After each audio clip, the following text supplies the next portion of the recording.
नमस्कार, news brief देख रहे हैं आप सब। मैं हूं आपके साथ साहिल खेरी। रलेंगे कुछ खास और अहम खबरों के ऊपर।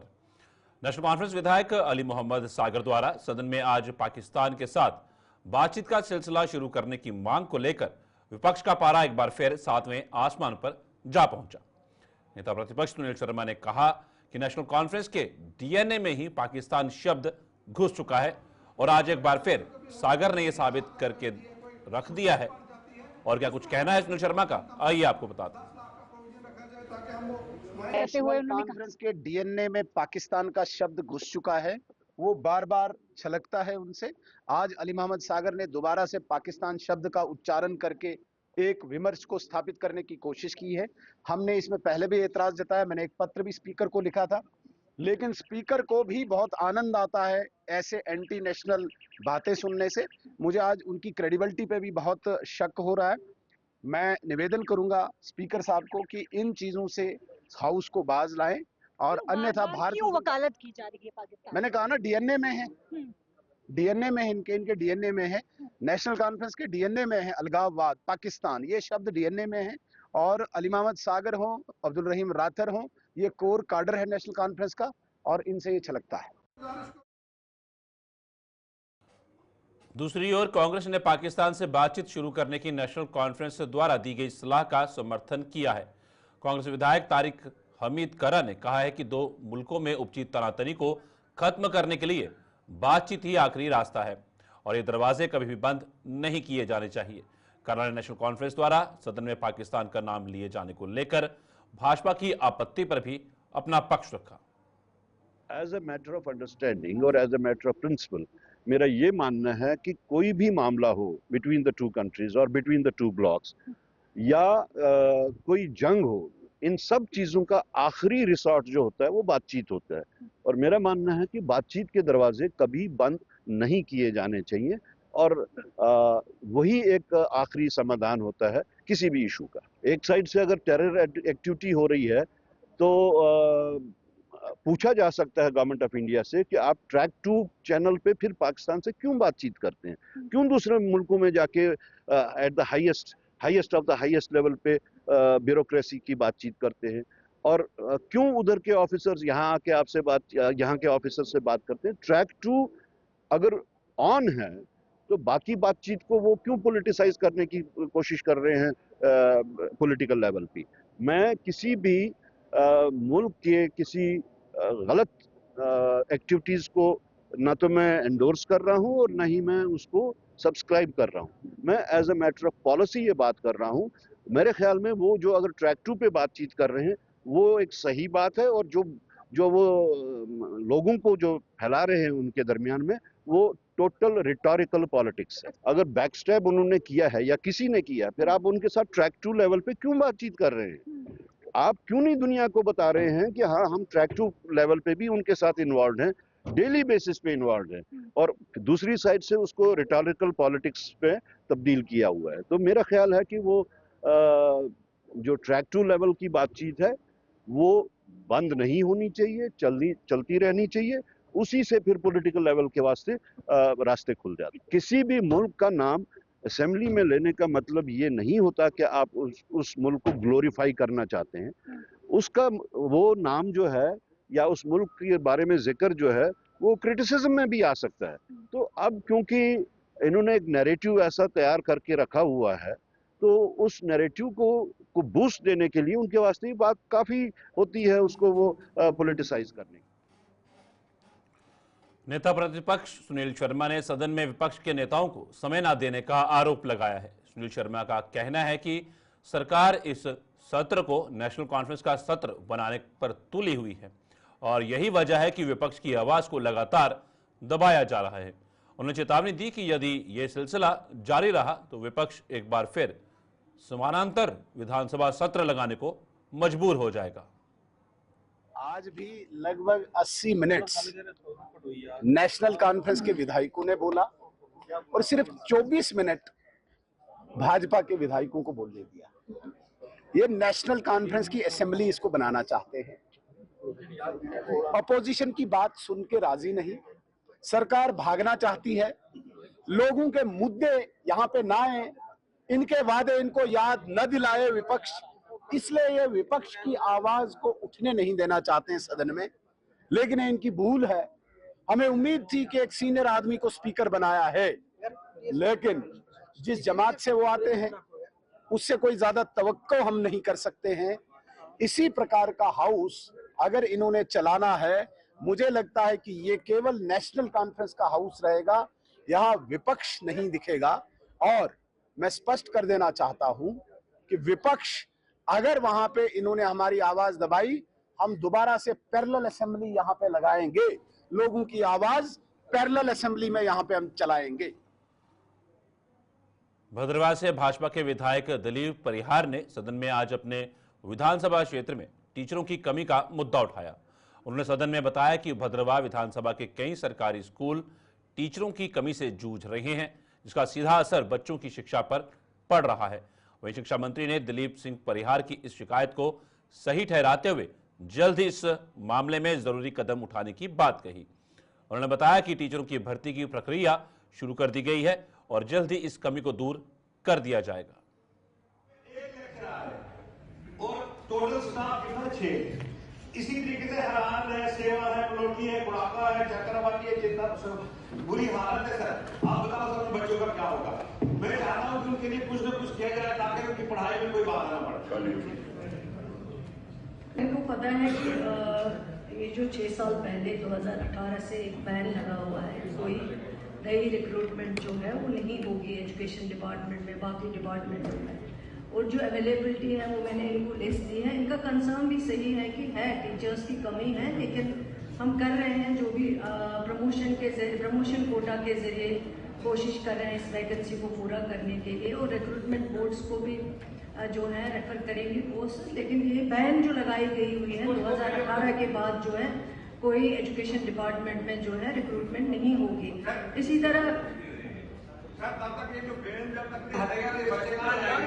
600 बच्चे एक स्कूल में और 6 से सितार में सर कंटिन्यू बेसिस पे कोई लेक्चरर वहां भेजा जाए ताकि कुछ न कुछ हो।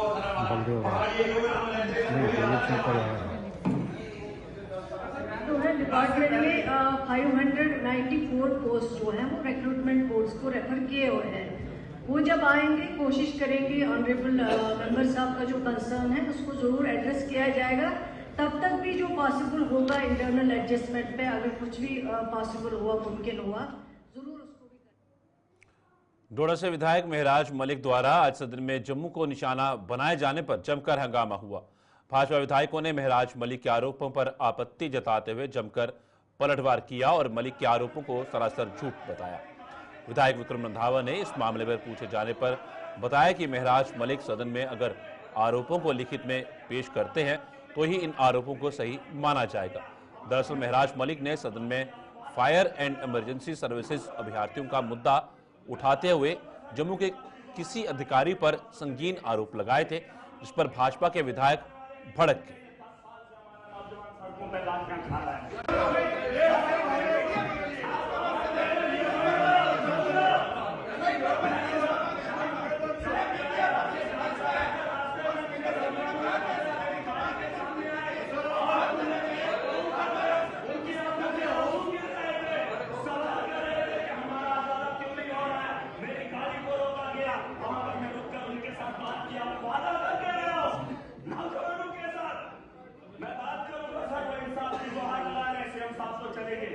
लेकिन हम लोगों के सवालों से भागने वाले नहीं होने चाहिए। 10 साल से हमारा नौजवान सड़कों पर लाठियां खा रहा है।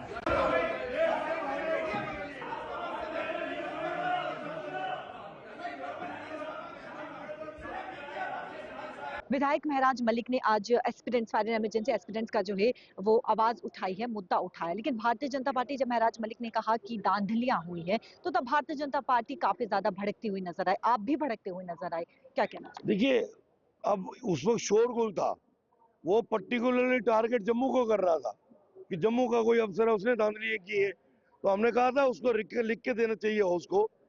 आप पर्टिकुलरली जम्मू को टारगेट क्यों कर रहे हो? एक नाम भी सामने आया, चमन शर्मा। हाँ, वही CL शर्मा करके, चमला शर्मा करके ना ले रहा था। हमने कहा था अगर ये ऑथेंटिसिटी के साथ प्रूफ देगा तब इसकी बात सुननी चाहिए। सिर्फ नाम लेने से, क्योंकि वो मीडिया हाइप लेनी है, किसी एंगल से इसको किसी ने तैयार किया होगा, उधर से टीआरपी अपनी बनानी है, तो किसी एक अफसर पे एलिगेशन लगाने से पहले उसका राइटिंग में ये पूरे सबूत लेके आए कि उस पे क्या एलिगेशन है। मीडिया हाइप लेने के लिए, लेकिन महराज मलिक ने जो मुद्दा उठाया, जो आवाज उठाई एस्पिरेंट्स की, वो कई सालों से देखने को मिली। एस्पिरेंट्स सड़कों पर प्रदर्शन कर रहे हैं, तो क्या वो टीआरपी के लिए? देखिए, एस्पायरेंट सड़कों पे है तो इसको भी सड़कों पे उनके साथ उतरना चाहिए था। मजा तो तब आता ना ये उनके साथ जाता। अब नई बस्ती सतवारी का इशू है, हम उनके साथ सड़कों पे उतरे हैं, हम उनके साथ कंधे से कंधा मिला के चल रहे हैं। फिर जब वहां से उठते हैं तो हाउस में आके बात करते हैं। तुम सिर्फ हाउस में बात करो और बाहर जाके उनकी बात ही ना पूछो। कल जब महराज मलिक रास्ते से गुजर रहे थे, सेक्रेटरीट के बाहर एस्पिरेंट्स बैठे हुए थे, वो उनके पांव पे पड़े, उनकी गाड़ी को घेरा, उन्होंने अपनी जो है बताया कि किस प्रकार से उन्हें दिक्कत परेशानी आ रही है, उनकी कोई सुनवाई नहीं, कोई सुन नहीं रहा है। तब जाके महराज मलिक ने जो है वो ये मुद्दा उठाया। तो आप कह रहे हैं टीआरपी के लिए। चलिए, धांधली की अगर हम बात करें तो एस्पिरेंट्स के द्वारा प्रूफ भी दिया गया है कि धांधली हुई है, लेकिन जब भी धांधली की बात आती है तो कहने की भारतीय जनता पार्टी भड़क जाती है। नहीं, हमें नहीं पता कि कौन सी धांधली की ये बात कर रहा था। वो पर्टिकुलरली पहले परे साहब पे एलिगेशन कर रहा था, उस वक्त जम्मू पे उसने टारगेट किया था। हमने धांधली की बात उसने कोई नहीं की है। वो सिर्फ जम्मू को टारगेट करने की कोशिश कर रहा था कि जम्मू में चोर बाजारी चल रही है। जम्मू में चोर बाजारी करने से पहले इसको पूछना पड़ेगा कि तू भी जम्मू का रहने वाला है और जम्मू में तू घर बना रहा है। जिन जमीनों पे तू घर बना रहा है उसकी इन्वेस्टिगेशन करने आएंगे, दूध का दूध पानी का पानी हो जाएगा। इन तमाम चीजों को आप किस तरीके से देखते हैं, क्या लगता है आप? देखिए, हाउस की प्रोसीडिंग्स होती है, हाउस की एक्सेंटिटी होती है। सिर्फ शोरगुल करने के लिए हाउस में नहीं जाना होता है। स्पीकर साहब ने उसको कहा कि हम एक डिस्कशन में कर रहे हैं, वहीद पारा साहब की एक डिस्कशन चल रही थी, उस डिस्कशन को पूरा होने दो, आपको टाइम देंगे। उसने उस डिस्कशन को पूरा नहीं होने दिया और बीच में इंटरफेयर करने एक आखिरी सवाल, आप मानते हैं, क्योंकि एस्पिरेंट्स के फायर इमरजेंसी एस्पिरेंट्स के द्वारा प्रूफ भी दिया गया है, पोस्टर्स में वो प्रूफ निकाले हैं, डॉक्यूमेंट्स वो सब दस्तावेज जो है वो निकाले हैं कि धांधलियां हुई हैं, मानते हैं आप? देखिए, उन्होंने किसको प्रूफ दिया है तक मैंने तो पढ़ा कुछ नहीं। धांधली किस लेवल पे हमारे तक तो आए नहीं। हम लीडिंग अपोजिशन है, पर जब भी वो सड़कों 28 पे, एमएलए बैठे हैं, वो एक एमएलए के पाँव में गिरे जब- जाके, पर फिर जब- इसी के पाले हुए होंगे वो। जब भी वो एस्पिरेंट सड़कों पे आए हैं, तब उन्होंने अपने साथ डॉक्यूमेंट लाए हैं। पता नहीं किसको दिखाए, पूछो उनको बीजेपी के किस एमएलए को दिखाए। डेली बेसिस ने तो एक एक डाटा हमारे आप ये नहीं मानते कि धांधली हुई? मैं धांधली को कैसे मान लूं जब तक वो चीज सामने नहीं आई है। उनका इशू है, इशू रिजॉल्व होना चाहिए, लेकिन धांधली को लेकर एक के पाँव में गिरने वाली क्या नौबत थी। अगर उसके पाँव में गिर के समस्या हल होती है तो करवा के देख लो, लग जाएगा पता कैसे होता है। पूर्व मंत्री हर्षदेव सिंह ने नगरोटा विधानसभा में सड़कों की बद से बदतर हालत का आरोप लगाते हुए आज सदन के बाहर प्रदर्शन किया। हर्षदेव सिंह ने दावा किया कि नगरोटा में सड़कों के निर्माण पर सरकारी खजाने को लूटा गया है, जिसका खामियाजा वहां रहने वाले लोग भुगत रहे हैं। उन्होंने सरकार से उनके आरोपों का संज्ञान लेकर उन अफसरों के खिलाफ कड़ी कार्रवाई करने की मांग की जो भ्रष्टाचार में शामिल रहे हैं। चल रहे हैं और सत्र के बीच पूर्व मंत्री हरदेव सिंह यहाँ पर प्रोटेस्ट पे बैठे हैं। कैसे हैं? देखिए, नगरोटा विधानसभा में इतनी बदहाली है और खासतौर पर सड़कों की इतनी बुरी हालत है कि उनको लफ्जों में बयान करना बहुत मुश्किल है। सड़कें हैं ही नहीं, या तो हैं ही नहीं। धनसाल ब्लॉक में देख लीजिए, कौन से गांव में सड़क है, मुझे बताइए। मथुआर ब्लॉक में कौन से गांव में सड़क है? नगरोटा में अगर कहीं है भी तो इतनी खस्ता हालत है कि ये मैं फोटो लाया हूं, ये सड़कें हैं के नाम पर लोग कहते हैं इनमें मछली डाल, गाड़ी चलने के तो ये काबिल नहीं रही नहीं। और बार बार इन अधिकारियों को, इन नेताओं को कहने के बावजूद भी कोई भी कार्रवाई इस संदर्भ में नहीं की गई है। सड़कों का पैसा लूटा जा रहा है और जिन्होंने लूटा है, चाहे वो नेता लोग हैं, चाहे वो ऑफिसर लोग हैं, उनके खिलाफ सख्त से सख्त कार्रवाई होनी चाहिए, उनसे वो पैसा वसूला जाना चाहिए और इस लूट को, धंधे को अंजाम देने वालों को जेल की सलाखों के पीछे डाला जाना चाहिए। किसी ने परवाह नहीं की, नगरोटा में कुछ काम हुआ ही नहीं है। जो अफसर लोग थे वो तो मुझे लगता है कि मस्ती में रहे हैं आज तक, कोई पूछ मांग नहीं है। ये जो लोग बैठे हैं यहाँ सेक्रेटरीट में और यहाँ असेंबली में, ये तो अपनी एसी के कमरे से हिलते ही नहीं है। तो कौन ख्याल रखेगा इन लोगों का?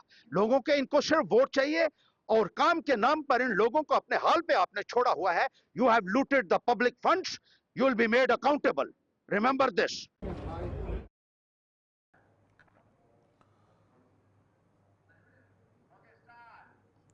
फ्लाईओवर के निर्माण की मांग को लेकर सांबा के जतवाल इलाके के लोगों ने आज जोरदार प्रदर्शन किया।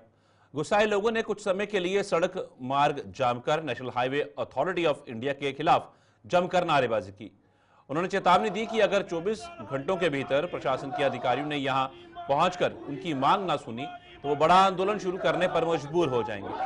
लोगों के मुताबिक हाईवे के निर्माण के कारण जतवाल में आम रास्ता बाधित हो गया है, जिसका खामियाजा 50 से ज्यादा गांव के लोगों को भुगतना पड़ रहा है। फ्लाईओवर न बनने से कारोबारियों का धंधा भी चौपट होने से वो फाका कशी का शिकार होने लगे हैं।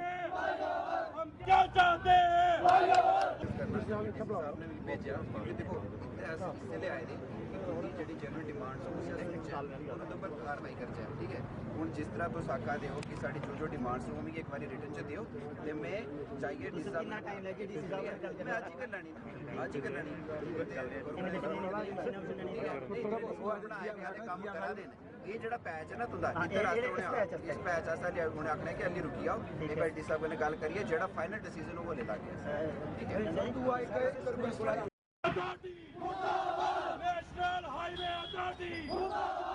को हमारा प्रदर्शन सीधा सा प्रशासन से और नेशनल हाईवे अथॉरिटी से अपनी मांग को लेके है, जो हम बड़ी देर से मांग कर रहे हैं कि हमें जतवाल अड्डे पे हमें फ्लाईओवर की मांग है। कोई छोटी मांग नहीं है, कोई और दूसरी मांग नहीं है, हमारी सीधा एक ही मांग है कि हमारे जतवाल अड्डे पे जहाँ पे बॉर्डर वाली साइड हमारे कोई 6 पंचायतें हैं, 50 से ज़्यादा गांव लगते हैं, हमारी पूरी मार्केट को तबाह किया जा रहा है। हमारी एक ही मांग है पूरे प्रशासन से, नेशनल हाईवे अथॉरिटी से कि हमें यहाँ पे फ्लाईओवर दिया जाए और कोई दूसरी मांग नहीं है। बस इसी मांग को लेकर हमारा यहाँ पे आज एक जोरदार प्रदर्शन किया गया, जिसमें हम प्रशासन को ये चेतावनी देना चाहते हैं कि अगर कल ऑनरेबल डीसी साहब हमारे यहाँ पे पहुँच के अगर 24 घंटे दिए जाते हैं, हमें 24 घंटे की मोहलत दी है प्रशासन को, अगर वो मौके पे पहुँच के हमारी बात को नहीं सुनते हैं तो कल इससे क्या होगा हम ये नहीं बता सकते। हमारे जो लोग हैं किस आक्रोश में हैं, हम उनको कल नहीं रोक पाएंगे। तो 24 घंटे का टाइम प्रशासन के पास है, 24 घंटे के बाद जो टाइम रहेगा वो हमारे पास होगा कि हमने क्या करना है। सड़क का काम लगा हा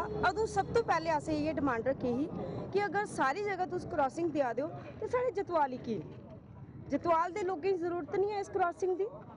क्या सानू पूरा हक नहीं है कि अस भी अपनी डिमांड मतलब गवर्नमेंट के सामने रखचे। साड़ी भी जरूरत है, साढ़े आगे पीछे जिन्ने भी साढ़े ऊपर हैं, खलकी साइड है, सारे पासे साड़ी किड़ी मतलब ग्रां लगते हैं। अस इधरों होइए जाने आ, सानू सिर्फ एको डिमांड है कि साड़ी फ्लाईओवर बनाओ, सानू जिहड़ी जरूरत है। जम्मू कश्मीर पुलिस द्वारा आरसपुरा में 2020 क्रिकेट टूर्नामेंट का आयोजन किया जा रहा है, जिसका आज शुरुआत हुई। इस टूर्नामेंट का आयोजन पुलिस द्वारा सिविक एक्शन प्रोग्राम के तहत किया जा रहा है, जिसका उद्घाटन जम्मू के एसएसपी जोगेंद्र सिंह ने किया। एसएसपी ने बताया कि युवाओं को नशे से दूर रखकर उनका रुझान खेलों की तरफ बढ़ाने के लिए जम्मू कश्मीर पुलिस प्रतिबद्ध है। उन्होंने समाज के हर वर्ग से नशे के खिलाफ छेड़ी गई मुहिम में पुलिस का साथ देने का आह्वान किया।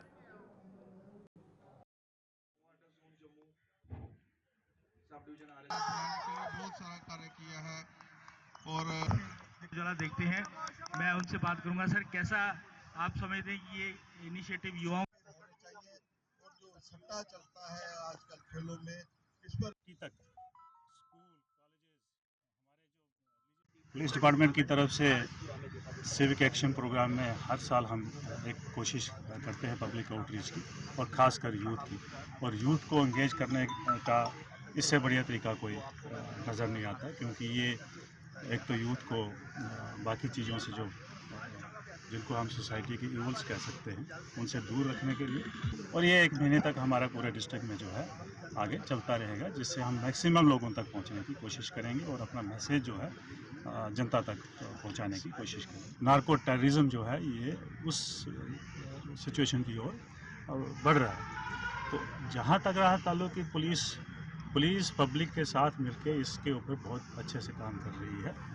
साथ में आपको ये बताता चलूँ कि इसमें अब पूरी गवर्नमेंट इन्वॉल्व हो चुकी है। बड़ी ब्राह्मणा के सरोवर इलाके से आज एक मोटार शेल बरामद होने से वहां हड़कंप मच गया। इसकी सूचना मिलते ही पुलिस मौके पर पहुंची और पूरे इलाके को खाली करवाकर मोटर शेल को अपने कब्जे में ले लिया। वहीं पुलिस ने मामला दर्ज कर जांच शुरू कर दी है और यह पता लगाया जा रहा है कि यह मोटार शेल वहां कैसे पहुंचा। नशीले पदार्थों की तस्करी के खिलाफ अभियान में उधमपुर में पुलिस को आज एक बड़ी सफलता हाथ लगी है। पुलिस ने उधमपुर में जम्मू श्रीनगर हाईवे पर लगाए गए नाके पर एक गाड़ी से 40 किलो भुक्की बरामद की है। भुक्की बरामद हाईवे पर यह नाका जखैनी इलाके में लगाया गया था, जहां कश्मीर से आ रही एक गाड़ी को पुलिस कर्मियों ने रोका और जांच के दौरान उसमें भुक्की की खेप बरामद की गई। पुलिस ने गाड़ी के चालक को गिरफ्तार कर लिया, जिसकी पहचान हसीन निवासी मुजफ्फरनगर उत्तर प्रदेश के रूप में की गई है। पुलिस ने उसके खिलाफ एनडीपीएस एक्ट के तहत मामला दर्ज कर आगे की कार्रवाई शुरू कर दी है।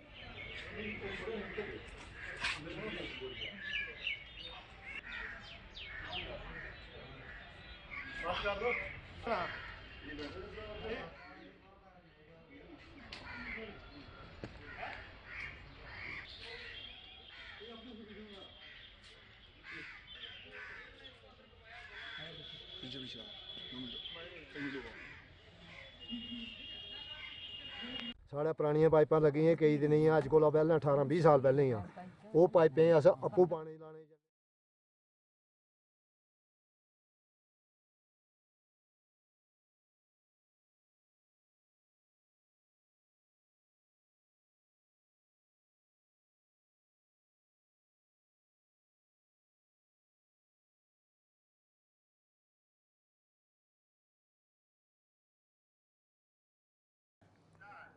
कठुआ के आरटीओ सुरेंद्र शर्मा को आज स्वयं यातायात नियमों की धज्जियां उड़ाने वालों के खिलाफ कार्रवाई करने के लिए बाहर निकलना पड़ा।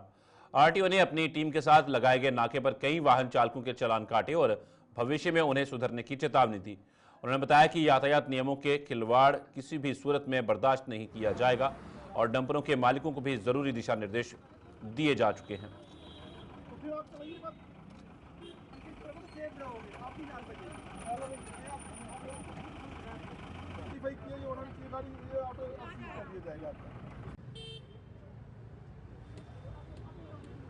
जो भी ट्रैफिक रूल्स की वायोलेशन करेगा उसको बख्शा नहीं जाएगा।